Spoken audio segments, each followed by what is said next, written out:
1, 2, 3, come on.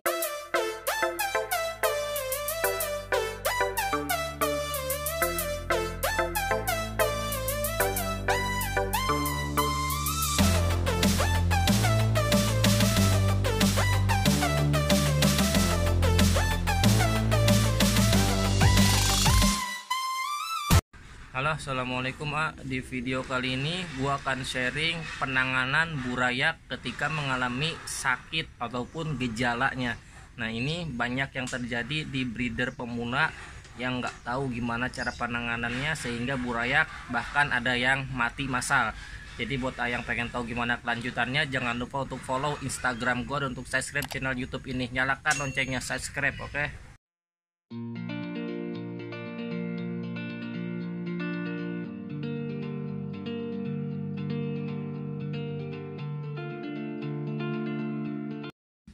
Nah, 4 bak ini kemarin mengalami gejala yang serupa, bisa dibilang itu ekornya itu kuncup, dia burayak, posisinya itu nggak berenang bebas atau bisa dibilang berenangnya itu nggak stabil. Nah, yang kedua dari badan menunjukkan ciri-ciri kena jamur. Jadi langsung gue treatment gimana biar dia itu bisa selamat, dan ternyata dari 4 bak yang selamat 3 bak, yang lainnya sehat, tapi 1 bak gak selamat setelah ditreatment karena kondisinya udah parah. Jadi kita cek satu-satu ikan yang ada di bak dan juga yang di luar. Nah, ini kemarin burayak yang kena kuncup sama jamur, 1, 2 di bawah, 3, sama ini 4. Tapi yang ini nggak selamat, 1 bak udah dibuang karena dia kemarin mati massal semua di sini setelah ditreatment. Tapi alhamdulillah yang ini semuanya selamat. Nah, kemarin pas gua teliti ternyata setelah gua cek ikan di sini posisi dia nggak berenang bebas. Nah, kalau yang seperti ini dia posisi udah berenang bebas, artinya dia nggak ngalamin kuncup. Kalau misalnya kuncup dia kelihatan, dia di sini pasti akan ngumpul nih di pinggir-pinggir ngumpul, ekornya itu pasti dia bukannya ngembang gini, tapi posisinya kayak gini nih, lengket bisa dibilang. Kalau ini kan dia posisinya kebuka tuh, berenangnya bebas. Kalau kemarin posisi kuncup itu dia menunjukkan gejala dia pinggir-pinggir sini. Nah, kenapa kalau misalnya udah menunjukkan gini, artinya kondisi air di sini udah nggak beres. Caranya gimana? Kalau misalnya nemuin kasus yang serupa, misalnya ngebreed kayak gitu juga, caranya simpel. Yang pertama, sedot airnya itu selama 70% keluar ya, jadi termasuk sifon bawahnya. Kalau mau diganti total bisa, tapi kalau kemarin gue itu disedot 70% airnya, jadi 70% air keluar plus sedot kotorannya juga dibuang. Nah, setelah 30% air yang sisa di sini ditambahin air baru, jadi langsung dari ini toren langsung masuk ke air ke sini. Setelah airnya udah naik lagi dikasih garam. Jadi fungsi garam itu dia untuk untuk ngebasmi si jamur. Bisa pakai bleed it atau enggak obat biru bisa, metalin blue bisa, atau pakai garam juga bisa. Tapi kalau gue di sini kemarin pakai garam. Jadi kalau pakai garam gue juga udah cukup. Nah, pakai garam udah, tapi garamnya dibanyakin. Misal kalau takaran 1 ember ini takaran garamnya segini, tapi penuh.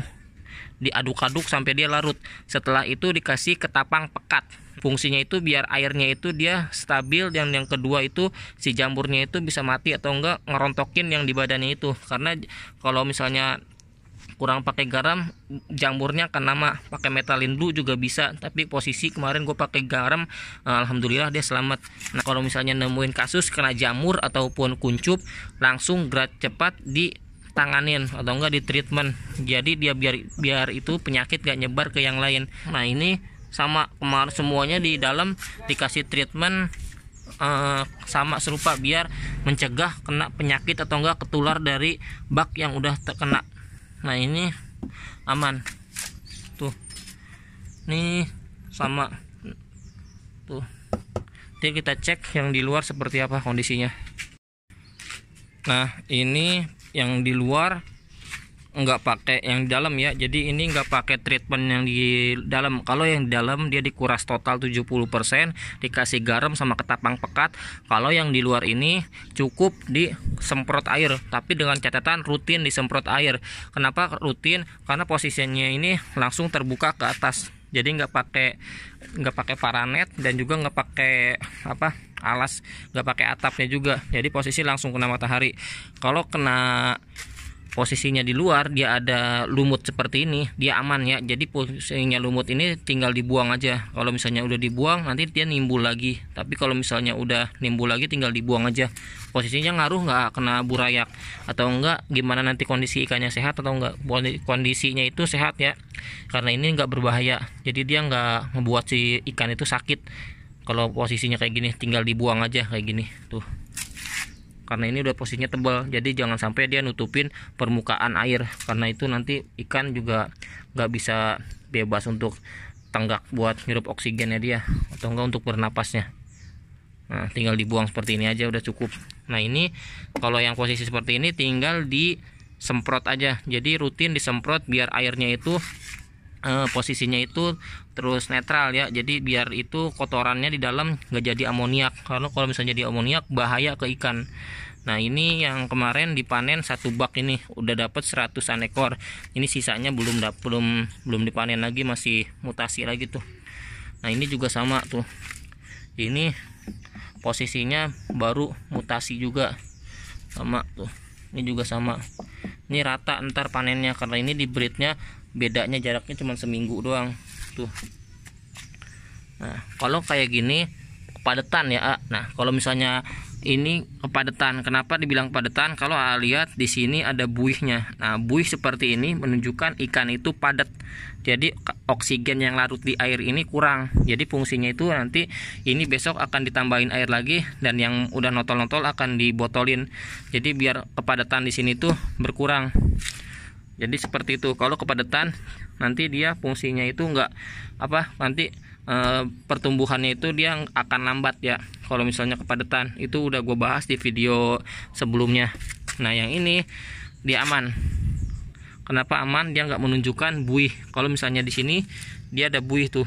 Nah, yang ini nggak ada. Tapi yang ini ukurannya lebih besar. Nah, kalau untuk Galaxy Koi Multicolor sendiri, untuk mempercepat proses mutasi warnanya, kita bisa bantu dengan bantuan sinar matahari. Jadi kalau gue sendiri, posisi ikan udah keluar mutasi jadi celo, itu langsung dikeluarin. Jadi biar ikan itu kejemur kena matahari. Nah, itu dari treatment sebelumnya itu ikan lebih cepat keluar warna daripada nggak kena matahari untuk Galaxy Koi Multicolor sendiri. Nah, yang kedua, kalau untuk Galaxy Koi Multicolor sendiri wajib main air. Kenapa wajib?